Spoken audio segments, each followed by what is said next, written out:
how would you suggest or advise a buyer, a corporate buyer, particularly from looking at it from my perspective, to make their offer more attractive for a seller? Sure. So good questions. We generally get between 4 and 5, I would say on average, offers on any given deal. Obviously, sometimes we struggle to get one. Sometimes we get 10. I have one right now where I've received 4 or 5 in the past 2 days. It's a great business, very asset light, very high net profit margins. A lot of people want it. Welcome to a new podcast episode from the Fireside Chat series, a highlight of the Deal Forum at the prestigious New York Athletic Club in the heart of New York City. We are making our Fireside Chats available to those who couldn't be with us in person and for those who would like to experience and listen to it again. Hello there, M&A Advisor community. This is Roger Aguinaldo, and welcome back to the M&A Advisor podcast. Since 1998, the M&A Advisor's mission is to recognize achievements, provide thought leadership, and connect professionals in mergers and acquisitions for the purpose of improving your deal-making craft and accelerating your deal flow. We are so glad you're joining us for this insightful and inspiring podcast conversation curated for mergers and acquisitions professionals.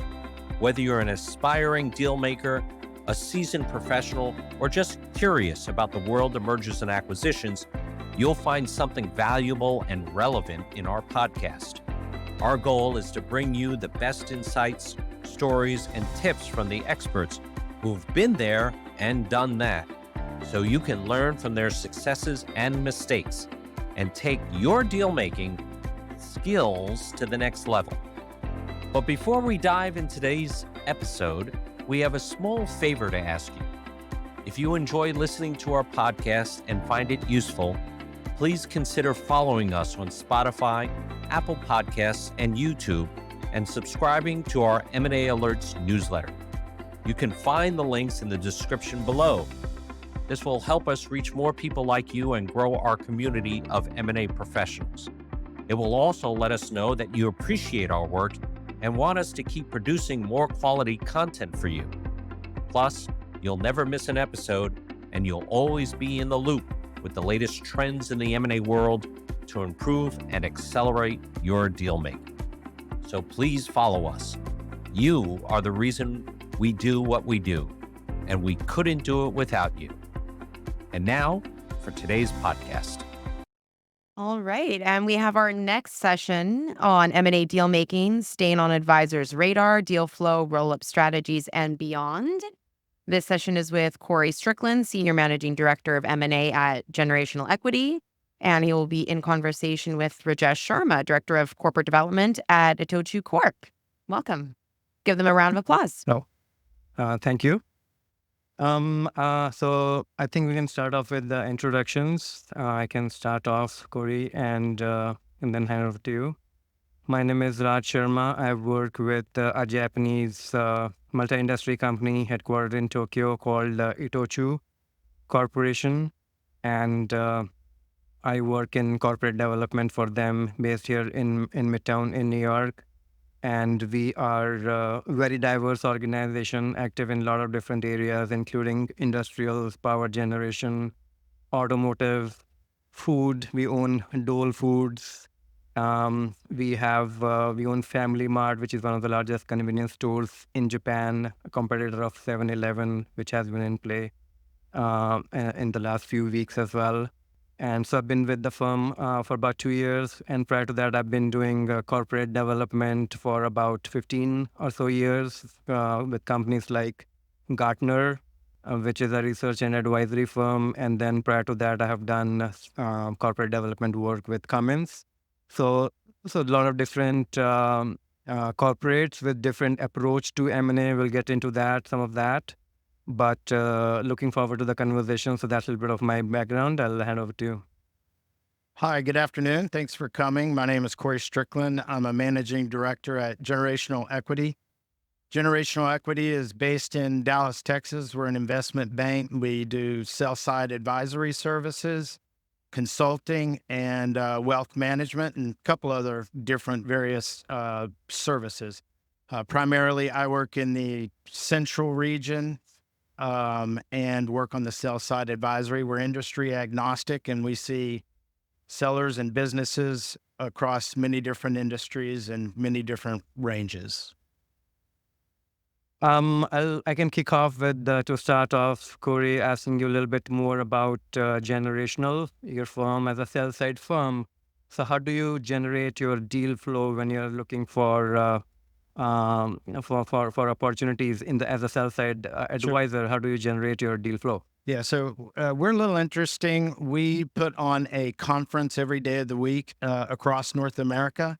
That's our primary driver of deal flow from clients. They come.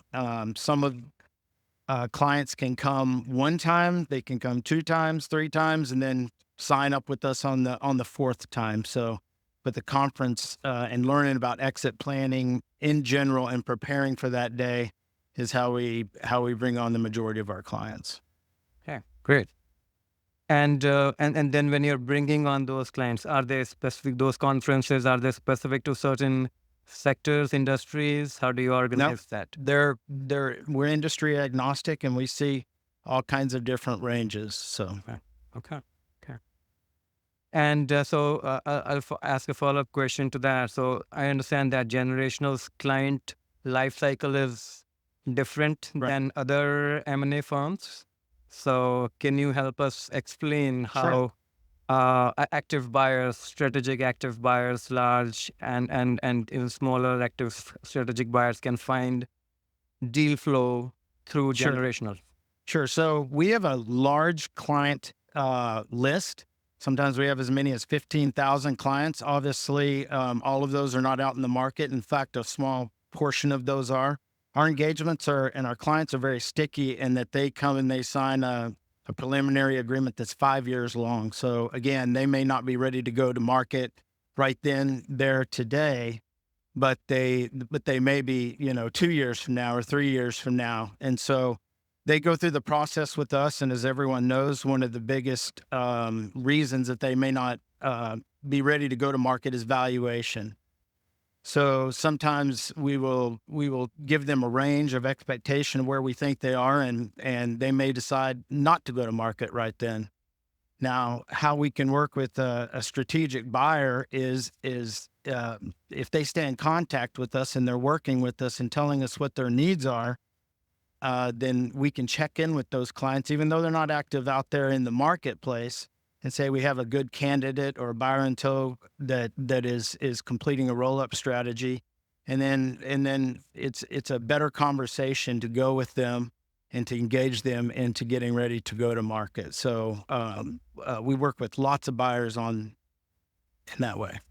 So I think you mentioned like you work on like long 5-year kind of an arrangement with the sellers that you work with. Yes. So typically in my view, the way sell side bankers or M&A firms work with the potential clients is they would talk to them, pitch them, and if they are not in a position to sell, then that conversation doesn't move forward as much. But how are you talking a little bit long term, kind of? Yes, very long term. So how does that work? So what do you do with them over a 5-year period that's different from other bankers? Yeah, good question. So what we're really good at is staying in contact with those clients and keeping them and making regular touch points to see if anything's changed in the business. Hopefully things have accelerated. They've started to meet projections, but we do reach out to them on a regular basis. But if we're working with a strategic buyer, what a better way than to call and say, how are things going, than to also say, hey,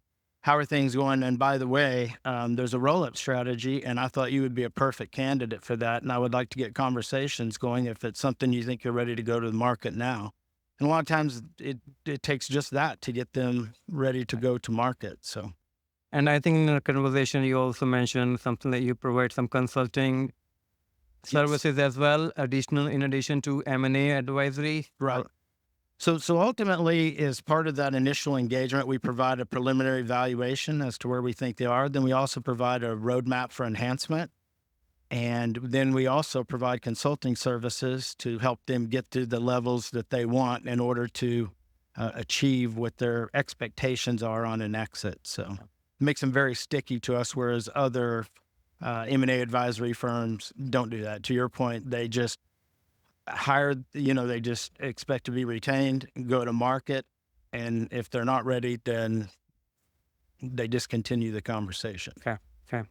So as a follow-up, so as corporate development professional, we are always looking for opportunities, right, to develop our pipeline. So how can firm like Generational help a large corporate buyer, get on your radar to develop their pipeline? Good question. So about 3 different ways. So if you've worked with one of the M&A advisors at Generational Equity, I suggest, and I have these with some of my most active strategic buyers, quarterly Zoom calls where they can tell us what they're looking for, especially if they're constantly looking for a different platform or another industry. We may not know exactly what they're looking for, but keeping on that. We all get, as deal makers, the flyers. I mean, I probably get 3 or 4 a day in any given week that says we're looking for this, but there's nothing like having that Zoom call to stay on that radar and to let us know. Also, monthly, we have a national Zoom meeting with all of our M&A professionals nationwide. We will allow for specific buyers that work with us on a regular basis to join in those meetings and for them to be able to pitch to all of our different deal makers what they're looking for. And that has sparked numerous transactions.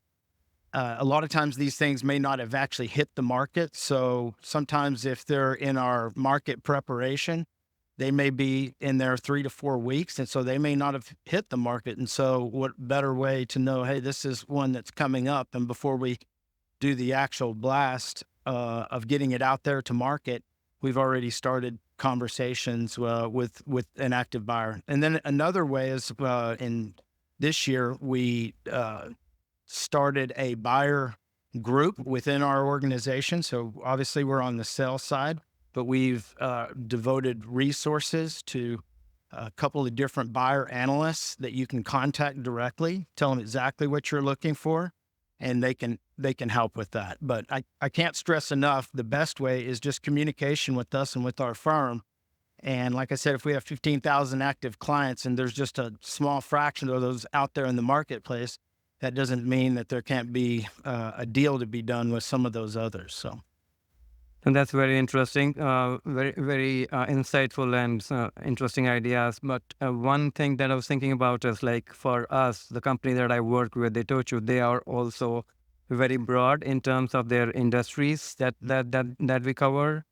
And so I was thinking about it from that perspective, like those conversations that you are having on a quarterly basis or on a regular basis with the buyer side buyers, clients. Do they tend to be industry-specific conversations? And if not, how do you organize those? How do you channel the buyers and how do you connect the buyers and sellers from different industries when you're having those conversations? Yeah, that really just depends on, that's what these buyer analysts are for. That's what their job is to go. We have a very robust CRM that keeps track of all of our different clients and what industries. And so, if you reach out, then we'll definitely be able to connect the dots. So, yeah, makes sense. Roll-up has been one interesting theme that we have heard all across today. So a question around that. You mentioned targeting past the sold clients as one of your strategy for your firm for roll-ups. So can you talk with the audience a little bit about that? Sure. So that's an interesting strategy. So we all know that most of the buyers are specific on their EBITDA targets and where they want to be in revenue targets. And this generally works with a much larger company. But on average, most of our acquirers are usually 4 to 5 times the size of the target company that they're acquiring. But sometimes we've had situations where a buyer will lower that target because there's nothing available within their range, and they close on a deal. And we usually get about 100 on average NDAs for each company that we have listed out there in the marketplace. Usually roughly Half of those are those companies that are 4 to 5 times that size. Others are some individuals, family offices, but in general, there's probably 50 or so. So after that transaction's completed by a much larger target that lowered that threshold, then we've had success with reaching out to those 50 companies that are 4 to 5 times and ask them if they're interested in being acquired, and then making that connection and ultimately getting a deal done. That's a very unique strategy. I don't hear that a lot from different bankers that I talk to. So how successful have you been, and how long you've been executing this strategy? It's definitely not one of our largest ones, but it has happened. And again, it just goes to ways and opportunities to broaden the ability to get deal flow and to get deals done. Everybody knows that, yes, deal activity has slowed up some, but there's still a lot of activity on the good companies. That's the bottom line, and hence a lot of competition. And so if you can find alternate ways and alternate strategies to go about to find those good companies, that, that's ultimately what it's all about. Right. So how successful or how receptive those 50 companies that you turn around and talk to for selling? Yep. Earlier they were looking to buy, and now you're going back to them and talking to them about selling, which is obviously a U-turn in a sense of strategic direction for them. How do you approach that conversation? How receptive those companies who earlier were looking to buy, and now you're asking them Right. to get on the market? Yeah, so it's definitely not a high percentage, but ultimately you're just looking for a couple, right? So yes, it's going to be some heavy lifting to go through the 50 and to reach out to them, but usually we have success with finding a couple that are. So Great. And so one other question that I had was, so talking about it's a competitive market, right? Multiple offers come in for any good asset, as you mentioned. So how would you suggest or advise a buyer, a corporate buyer, particularly from looking at it from my perspective, to make their offer more attractive for a seller? sure. So good question. So we generally get between 4 and 5, I would say on average, offers on any given deal. Obviously, sometimes we struggle to get one. Sometimes we get 10. I have one right now where I've received 4 or 5 in the past 2 days. I mean, it's a great business, very asset light, very high net profit margins. A lot of people want it. I can't stress enough the way to make your offer stand out is face-to-face time. We live in a world where there's a lot of Zoom meetings, and those are great. But if you really want to get on the seller's side, it's not always price, right? That makes that decision. Getting a face-to-face and getting in front of them, you can't beat it. And there's a lot of buyer groups out there that they just want to throw an offer out, and they don't want to waste any time if you can't get there. So, but really getting face-to-face time with the client and understanding what it is that they're looking for and what's important to them, instead of just what works within your model. So that would be probably the number one thing. That the second thing, I guess we've all heard about, usually the way a deal works is I'm here and you're there, and let's meet in the middle. I'm saying that you want to meet them where they're at. So that's not always price, right? So what you really want to do is take the time to do a dive into what it is that seller's looking for, and then try to figure out how to structure it to where you can meet them where they want to be. And sometimes all it takes is a more creative way on the structuring.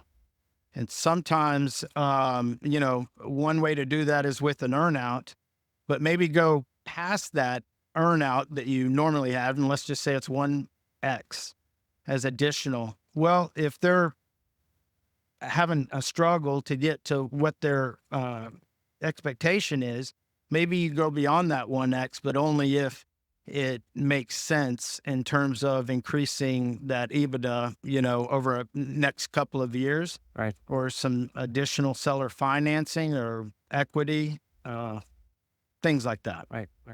Absolutely. Couldn't agree more. There is always more to a story when a seller, a lot of times we also work with transitional businesses, no succession in place, then therefore they're looking to exit, and they always have specific areas, not just price, that they're looking for. So understanding that and speaking to that while making your offer, it's really important. So Yeah. totally agree with that. Sure. Absolutely. So I have a couple of questions. As anytime I get in front of a good strategic buyer, I like to have questions and kind of look at it from your lens. So what's your approach to M&A for corporate buyers as it kind of relates to JV deals versus acquisitions versus minority investment deals?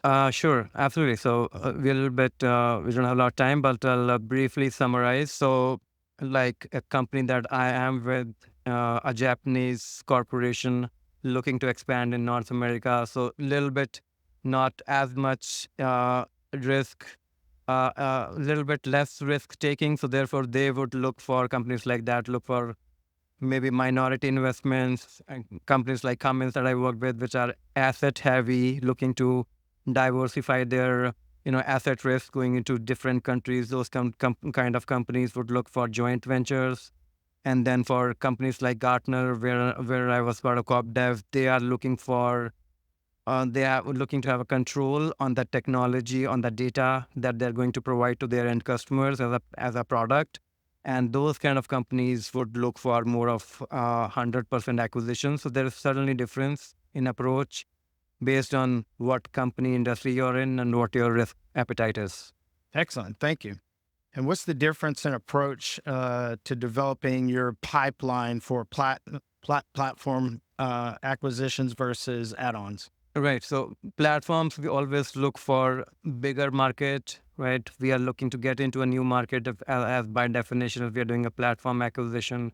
So large market with great fundamentals, less competitive market, with growth. Those are the kind of things that you're looking for. Whereas when you're looking for tuck-in acquisitions, we are already in a space. There we are looking to fill certain gaps that you have in your own capabilities that you're trying to fill or cover. So then you're more focused on what capabilities do I need to make my business more robust, more strong? What can I do inorganically to make my business better? So that's what we are focusing more on when you're doing tuck-ins. Thank you. And what's your deal pipeline looking like currently, and what are you expecting for 2025? I think we are very positive going into 2025. We are very actively looking for opportunities, and the way the macro environment is shaping up, we see a lot of possibility for us to find opportunities, and we are seeing a lot of opportunities coming to market as well. And we are therefore seeing we are staying very positive on our ability to execute on the pipeline that we have been developing over the last one and a half year. So looking very active at this point. Excellent. Thank you. We're almost out of time. If anyone has last maybe one or two questions, if anyone asks, happy to answer. Okay, great. Pleasure talking to you. Thanks for listening. Thank you. We hope you enjoyed this episode and learned something new from it. If you have any questions or comments for us or any of our guests, please feel free to leave them in the podcast platform of your choice or send us an email at editor@maadvisor.com. We would love to hear from you and get your feedback. And if you haven't done so already, please follow us on Spotify, Apple Podcasts, YouTube, and subscribe to our M&A Alerts newsletter at the links in the description or on our website at www.maadvisor.com. This will help you stay updated on the latest M&A interviews and trends and support our podcast to grow and reach more listeners like you. This is Roger Aguinaldo, the creator and founder of the M&A Advisor. Thank you for tuning in and being part of our M&A Advisor community. Until next time, stay safe and happy dealing.